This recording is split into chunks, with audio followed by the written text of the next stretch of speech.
Well, good morning again, welcome aboard. You find me heading west as ever. Currently 2 or 3 miles west of Askrigg on the country lane that leads towards Hardraw, and I'm going to try and get the footage that I was hoping to get for the previous video, but I think although it's much clearer today, I've got another problem this morning, which is it's very, very windy, and certainly at the moment far too windy to risk trying to get some aerial shots. So maybe I can get some shots from the side of the road that might allow me to show you the little thing I'm trying to look at. So we'll see. So intention here is to turn right in a moment and go over the Buttertubs Pass. I'm expecting that to be a bit wild as there is substantially strong westerly wind, and over there is the town of Hawes, and this little minor road on the left goes across to Hawes. So just beyond here is a right turn that takes me up towards the Buttertubs, just where that white van's coming out of, in fact. So that's where we're going to go. So it really is very, very gusty. It might not appear it, but it is. So we'll just really take our time. Telling me that a road closed there. I don't actually need to go all the way up here, so hopefully that won't worry me too much. I didn't get a chance to fully read what it said, something about a road closed at Muka. So there we go, not to worry, should be okay, certainly for where I want to go. Now those lumps on my right there are not a natural feature. Those are spoil heaps from mining activity, probably lead, and that's the waste material that they would have been left behind after they'd dressed the ore, as they like to call it. And I can see clouds ahead, so I might be beaten by the clouds again yet. We'll just have to see.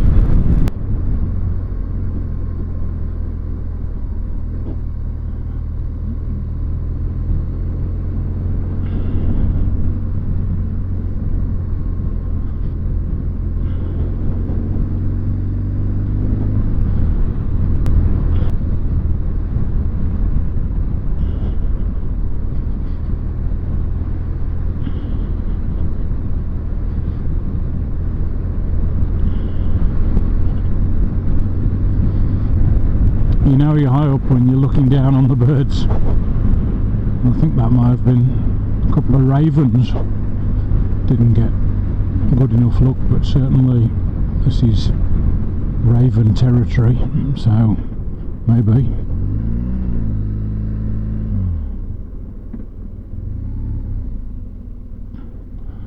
Okay, this is where I'm going to pull over.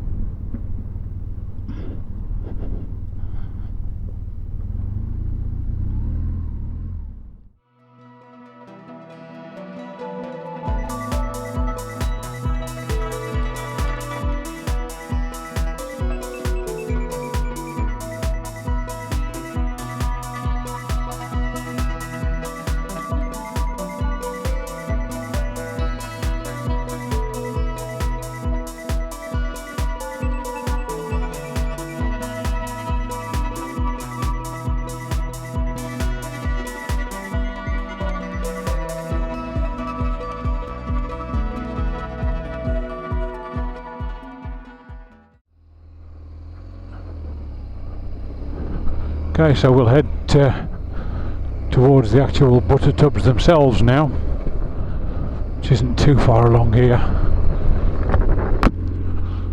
And you're probably tired of hearing me saying this in videos, but in a moment or two you'll get a view into Swaledale as we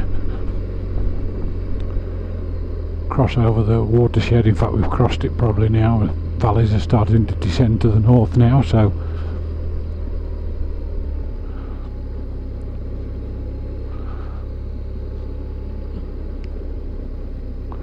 yeah, this is the start of the Buttertubs Pass. Always looks impressive.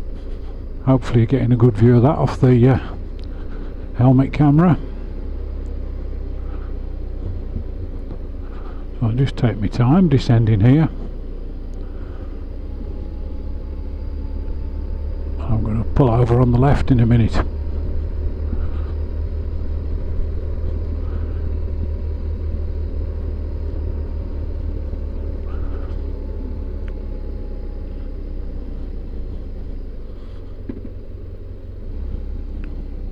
In fact, there's a little spot here, so that'll do. Plenty of puddles though.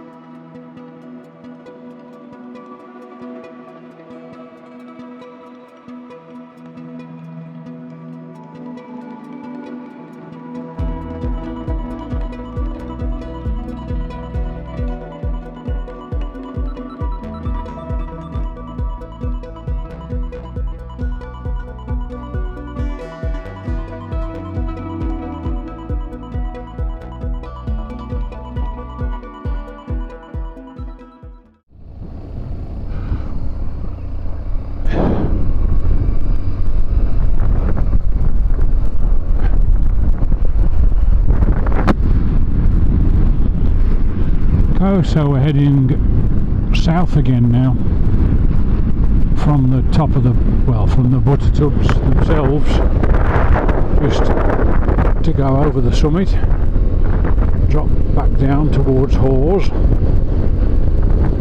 and I'm hoping to get a picture from ground level that I would certainly have got it from the drone, but hopefully I'll get it from ground level and it won't have wasted my time. And in the distance, that distant hill covered in cloud is actually Ingleborough, but you can't see the distinctive flat top this morning because it has a blanket of cloud.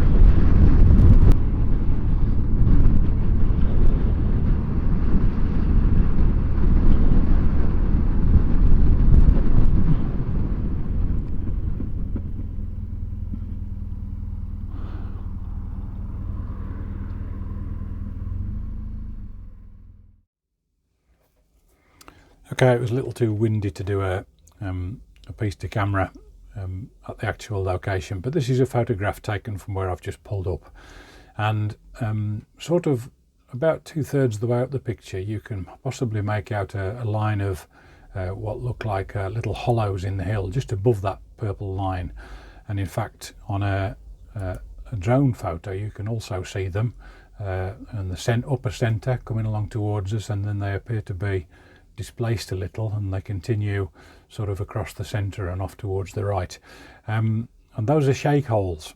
Now at the Buttertubs themselves you could very clearly see the rock, you could see the water tumbling into the pothole through the limestone, but this bit of land is covered with glacial till and you can't see the bedrock geology.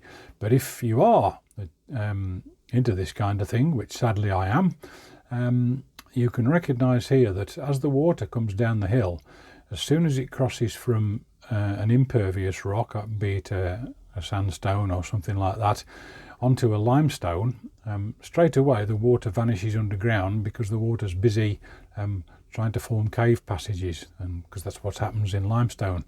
And courtesy of the British Geological Survey, if we look at the geological map, this is the online viewer, it's worth a visit if you're interested. You can see the geology anywhere in the country, it's excellent. And that actual line that I drew is actually there, and just towards the top of that you can see the blue line appears to be displaced. The blue incidentally is the limestone, the rock above it, the yellow and the sort of the pale red are the sandstones and shales, etc., the impervious rocks. But a little bit further along there's a little fault there which has displaced the limestone slightly, and if we go back to the drone picture you can actually see that displacement ever so slightly above the centre of the picture. The shake holes continue towards us and then they move left slightly and then carry on along, and those shake holes are all following pretty much the contour lines of the Foss-Gill Valley, of which this is, and because the rocks hereabouts are only tilting very slightly to the north, that gives you a pretty good idea of where the limestone occurs. In fact, you can see a slight change in slope on the hill as you do it. Well, there you go. But that's an interesting little feature in the landscape. That's quite enough geology for one day. Let's get back in the saddle.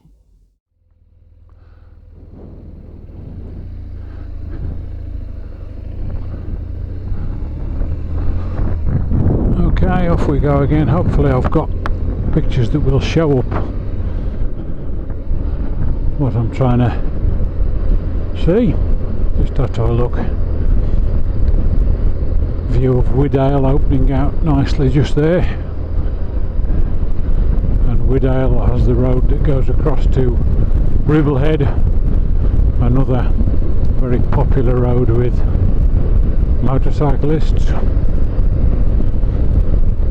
So if you ride a bike in this part of the world, that's a road you'll doubtless be familiar with. We'll have to ride it one of these days and look out for some of its charms. Descending steeply now back into Wensleydale.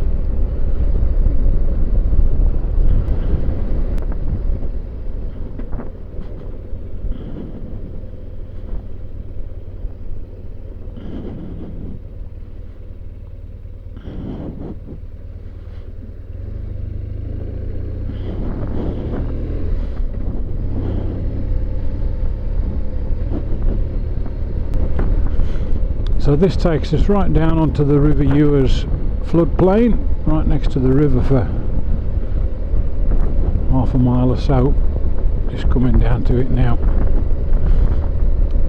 It's not as much floodwater as you might expect considering the amount of rain we've had in the last few weeks.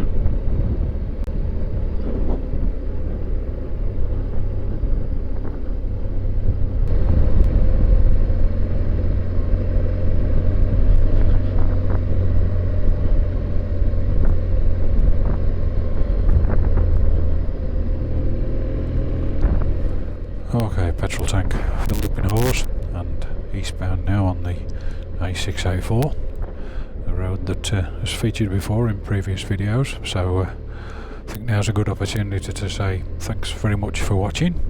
Hope you weren't too bored with the geology.